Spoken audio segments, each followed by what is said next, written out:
What is up, my people, and welcome back to Technological Journey episode 3. In the last episode we set up our first power infrastructure using Steam, we created our first LV machine line with our first LV machines, and we also got our first piece of solarium. In today's episode we're going to get our first electric blast furnace, our first circuit assembler, and our first MV machines, which require oil processing. We'll also be entering the MV age today, so it's another step forwards in the quest book.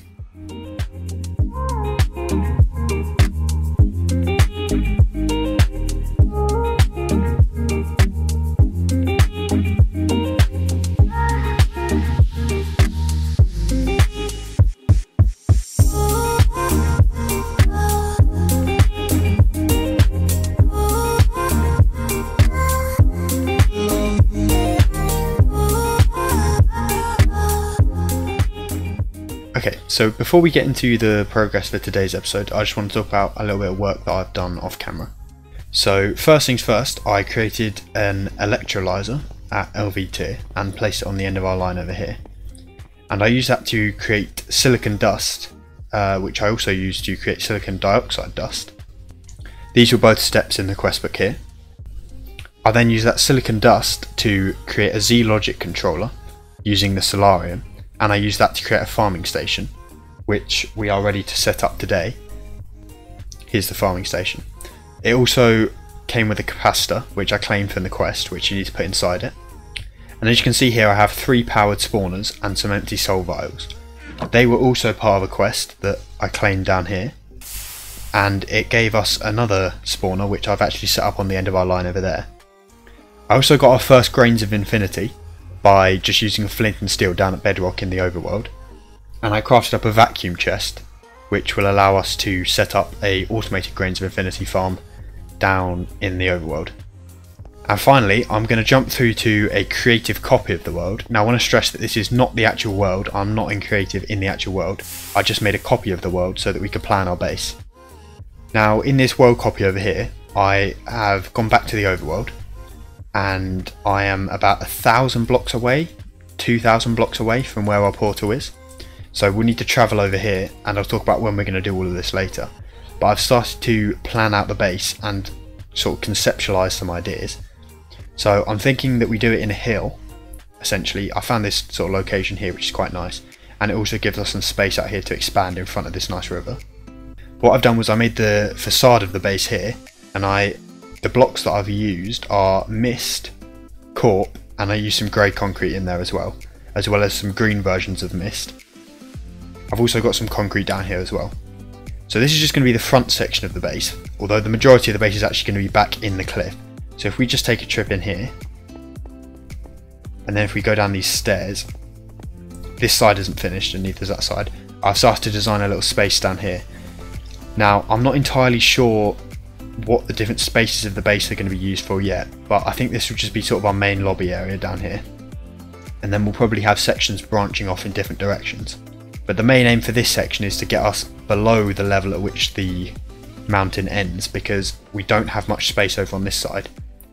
So I'm going to continue expanding on this base concept in between episodes and in between cuts until we're ready to move in.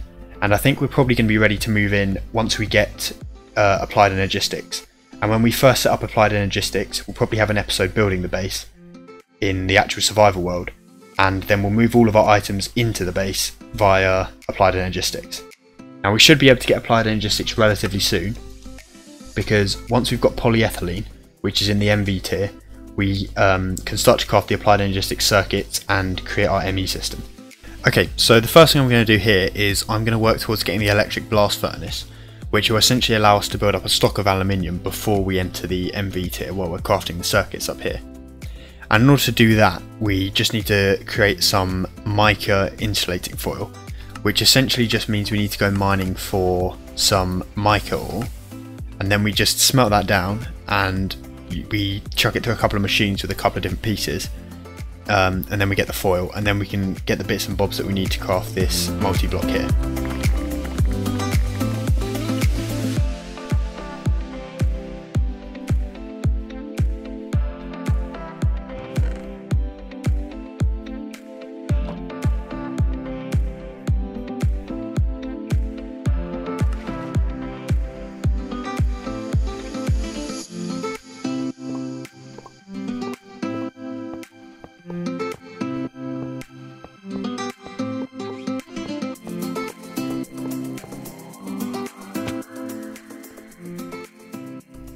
Okay, so since that last little cut there, I crafted up four more steam turbines to power this blast furnace.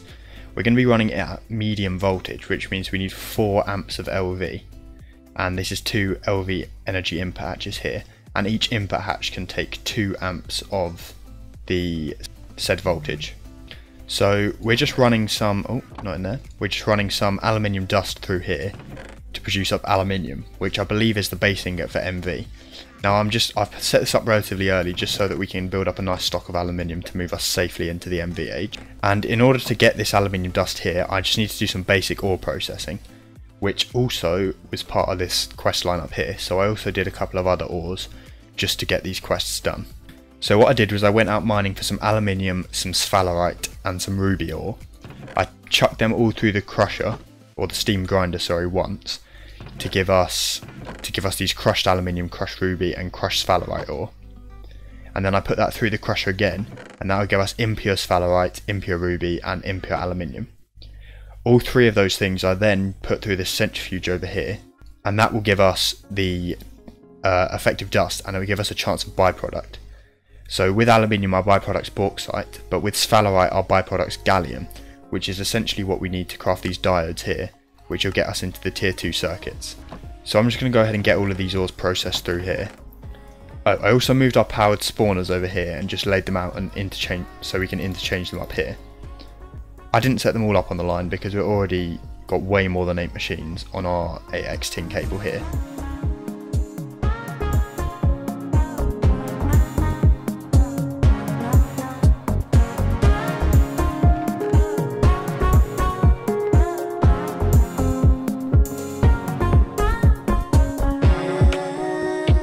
Right, so I just finished putting most of these ores through here. We've got a bit more aluminium to do up. But once all those ores are processed, then we'll just be able to wait for all of this to happen passively for when we're ready to start batch crafting our MB machines. But I also made a basic circuit assembling machine, which other than the gold line essentially finishes off the LV chapter in the quest book for us. So now we're ready to move into MV. And the first step in order to get our MV machines will be to create this polycaprolactam, that's it, the polycaprolactam foil, which is what we need to coat our copper cables, which is essentially the equivalent of tin cable for MV machines. So it's used in all the crafting recipes for the machine holes and things. So we'll need to set up this oil drilling and oil processing. And in order to do that, I have just crafted up 2 ender tanks. Because what we need to do is we need to mine oil using a fluid drilling plant on top of a an oil vein. What's it called here? Yeah, on top of an oil vein, which we need this solar fluid sampler to scan. And when I say scan, I mean essentially how the prospector would scan it, only for fluid veins. And then what we need to do is we need to set up this multi-block here, looks like this, on top of a fluid vein, and then we'll just put an ender tank on the output hatch. And then that will drill us up oil. I think it's crude oil that it gets us. And then we'll place another ender tank over here in the mining dimension. And it'll automatically transport the fluids from the oil drilling rig, as they're drilled, over to this dimension here, where we can process them to get our polycaprolactam. I'm struggling to pronounce this, I can't lie. And some of the chemicals get a lot harder to pronounce than this, so it could be a bit rough later on. But I guess we'll see how that goes. Okay, so I completed the quest for the fluid drilling plant, and as a reward for that I got a data stick and a solar panel at LV. And then this fluid sampler I had to craft for the quest, and essentially what I've been doing is just running around putting this in different chunks and putting this data stick through it until it says what it says here, where we essentially have oil in this chunk, as you can see here. So with the bits and bobs here for the oil drilling plant, I am able to set that up now. So I'll set it up in this chunk and we can start drilling oil. I know the story of your life through winter storms and summer skies. There was a time when you were young and free. Okay, there we go. So we now have the fluid drilling plant set up, and I also crafted up 4 more basic steam turbines just so that we can get a little power over here. I also set up a couple of ender tanks full of steam, which is just linked to our boiler back in the mining dimension. So what I'm going to go ahead and do is just chuck this down here, and then using some ender fluid conduit, I'm just going to power these machines with the steam here. So these should all be getting steam, yeah, which means they're outputting power. I forgot to get some tin cable, so I'm going to come back and get that in a second. But on a different channel, so I got 6 pieces of black dye, and I just dyed the top of these ender tanks black to represent oil.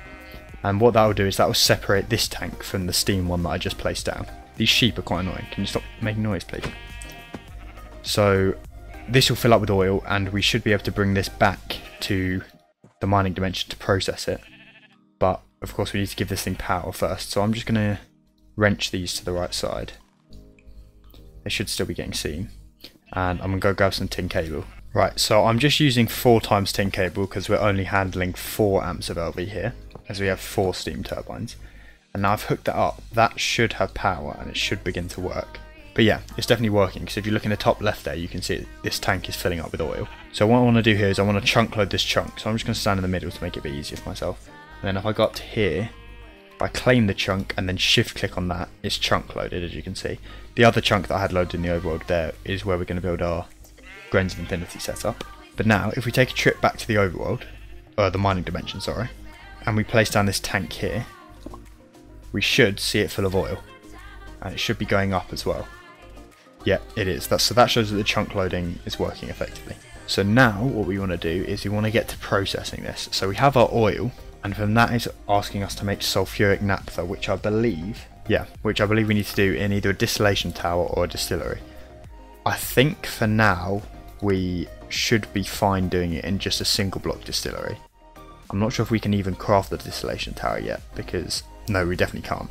So it takes EV circuits. So we're going to do this all in a single block distillery here. I'm going to work from right to left, which is a bit annoying because normally I'd work from left to right, but if we start over there we might run out of space because of the CBF. So I'm just going to move this tank over a little bit. So I'm going to build the line and I'm going to supply it with power afterwards. So what I've done is I've just set this up in a temporary fashion because I've been told that apparently it's best to just batch craft our polycaprolactam rather than set it up on passive, because you only need it for the first few cables that you need, and then you can convert over to, I think it was silicon or styrene butadiene rubber, which you get relatively soon.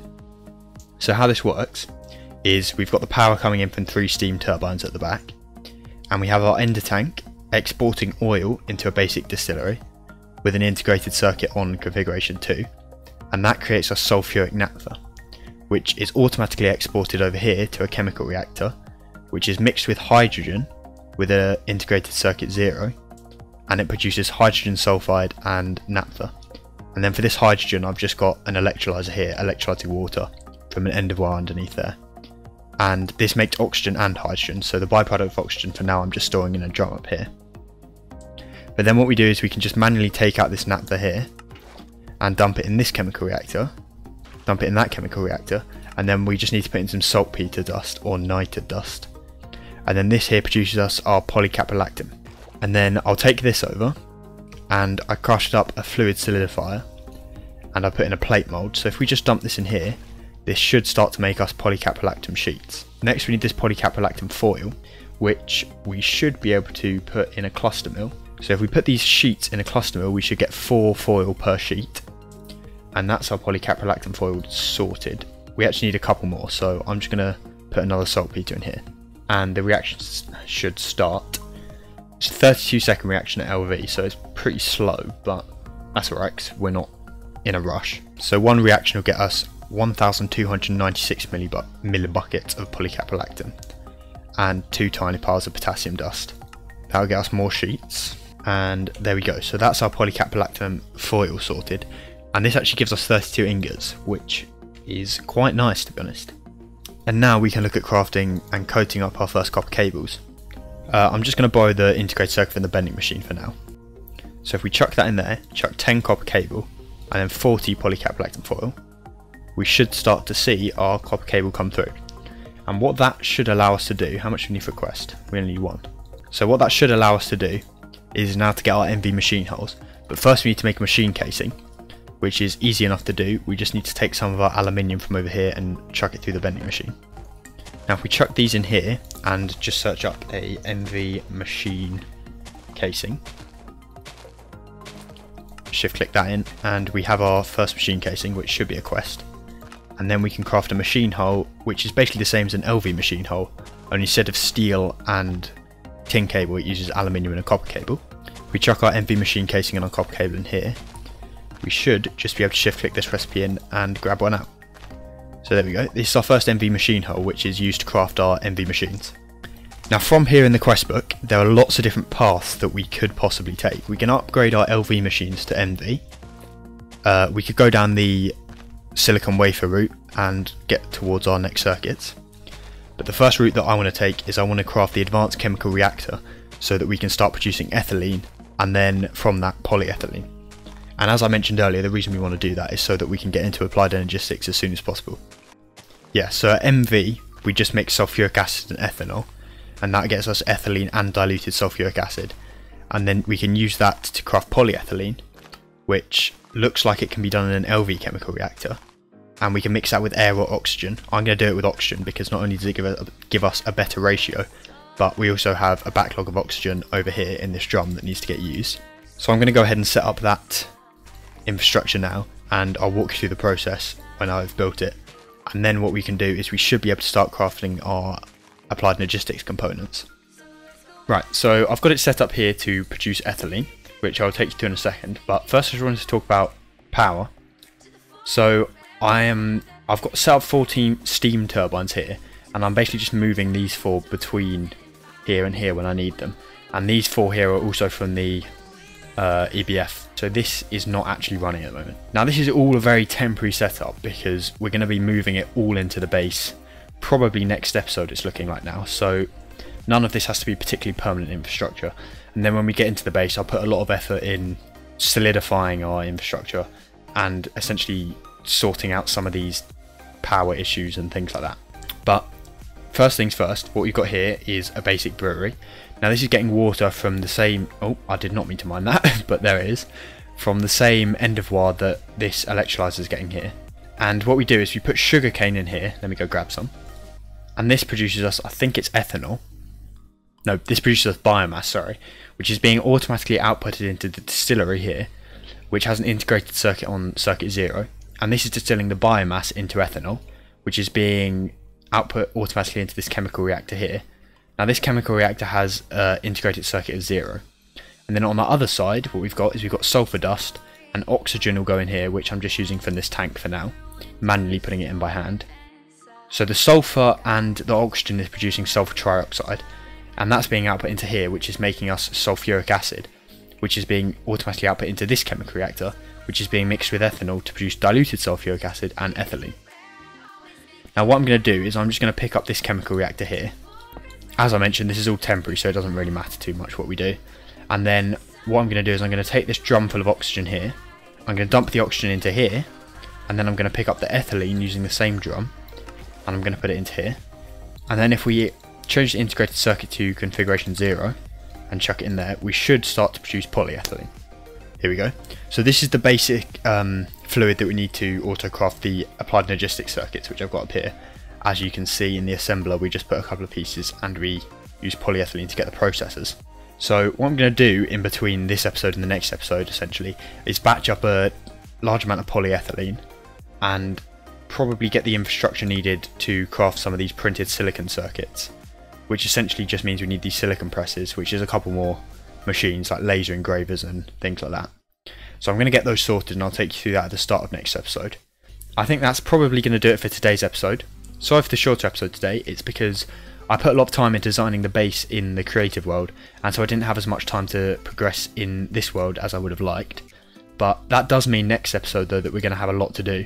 We're going to be setting up applied logistics, we're going to be setting up the base, we're going to be moving into the base, as well as probably some more progression and setting up some more infrastructure in a more permanent fashion. But thank you for watching today's episode of Technological Journey. I hope you enjoyed. If you did, don't forget to subscribe. Please do like the video. And stick around and stay tuned for the next one. Bye!